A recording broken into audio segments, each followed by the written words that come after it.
The 6 rude mechanicals meet in the woods near the city to start rehearsing their play of Pyramus and Thisbe. During the rehearsal, Puck, the assistant to the King of the Fairies, enters and is amused by these actors whom he calls hempen homespuns. He uses his supernatural powers to play a trick on them and on the Queen of the Fairies who is sleeping in the woods nearby. He changes the head of one of them, Bottom the Weaver, into the head of an ass, and, through Puck's magic, the Fairy Queen will soon fall in love with this donkey-headed fellow. Bottom's reappearance with an ass's head frightens away his fellow actors and ends the rehearsal. But they've already solved some production problems that we and the young Shakespeare players know only too well. For example, how to handle unusual props and settings, and how not to terrify the ladies in the audience when one of the actors draws a sword or impersonates a lion.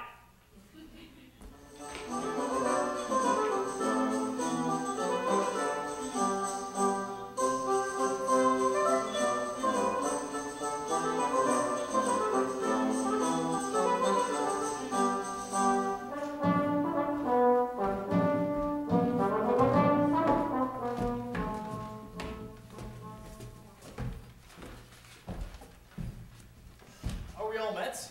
Pat. And here's a marvelous convenient place for our rehearsal. This green plot shall be our stage, this hawthorn brake our tiring house, and we will do it in action as we will do it before the Duke. Peter Quince. What sayest thou, bully bottom? There are things in this comedy of Pyramus and Thisbe that will never please. First, Pyramus must draw a sword to kill himself, which the ladies cannot abide. How answer you that? By a light in a parlor sphere. I believe we must leave the killing out when all is done. Not a whit. I have a device to make all well. Write me a prologue, and let the prologue seem to say, we will do no harm with our swords, and that Pyramus is not killed indeed. And, for the more better assurance, tell them that I, Pyramus, am not Pyramus, but Bottom the Weaver. This will put them out of fear. Well, we will have such a prologue, and it shall be written in 8 and 6. No, make it 2 more. Let it be written in 8 and 8. Will not the ladies be afeard of the lion? I fear it, I promise you. Masters, you ought to consider with yourselves to bring in, God shield us, a lion among ladies. Aye. Is a most dreadful thing. For there is not a more fearful wild fowl than your lion living, and we ought to look to it. Therefore, another prologue must tell he is not a lion. Nay, you must name his name, and half his face must be seen through the lion's neck. And he himself must speak through, saying thus, or to the same defect, ladies, or fair ladies, I would wish you, or I would request you, or I would entreat you, not to fear, not to tremble, my life for yours. If you think I come hither as a lion, it were pity of my life. No, I am no such thing. I am a man, as other men are. And there indeed, let him name his name and tell them plainly he is Snug the joiner. Well, it shall be so. But there is 2 hard things. Firstly, to bring the moonlight into a chamber, for Pyramus and Thisbe meet by moonlight. Doth the moon shine the night we play our play? A calendar. Look in the almanac. Find out moonshine. Find out moonshine. Yes, it does shine that night. Why, then may you leave the casement of the great chamber window where we play open, and the moon may shine in at the casement. Aye, or else one must come in with a bush of thorns and a lanthorn and say he comes to disfigure or to present the person of moonshine. But another thing, we must have a wall in the great chamber, for Pyramus and Thisbe says the story to talk through the chink of a wall. You can never bring in a wall. What say you, Bottom? Some man or other must present a wall, and let him have some plaster, or some loam, or some rough cast about him to signify wall, and let him hold his fingers thus, and through that cranny will Pyramus and Thisbe whisper. That may be, then all is well.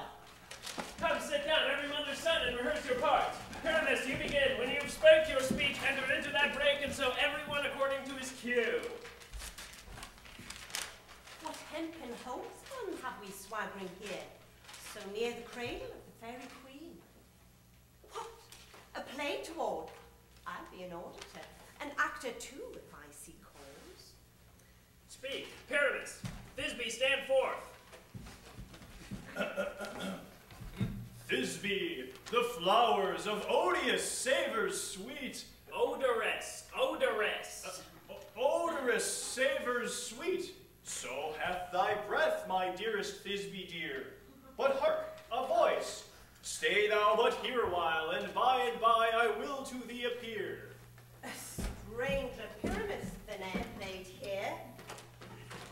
Must I speak now? I marry must you, for you must understand he goes but to see a noise that he heard, and is to come again. Most radiant Pyramus. Most radiant Pyramus! Most radiant. Shh! Most lily white of hue, of color like the red rose on triumphant briar. Most brisky juvenile, and eke most lovely jewel. As true as horse, yet would never tire. I'll meet thee, Pyramus, at Minnie's tomb. Ninus tomb, man. Why you must not speak that yet? That you answer to Pyramus. You speak all your part at once, cues and all. Pyramus, enter, your cue is past, it is never tire. Oh, true as horse, and yet would never tire. If I were fair, this Matches! What straight we are hunting! I'll follow you. I'll lead you about around. Through bog, through bush, through brake, through Bryan. Sometime a horse I'll be, sometime a hound.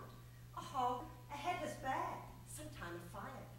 A neigh and bark, and grunt and roar and burn. Like horse, hound, hog, bear, fire, at every turn. Why do they run away? This is a knavery of them to make me afeard.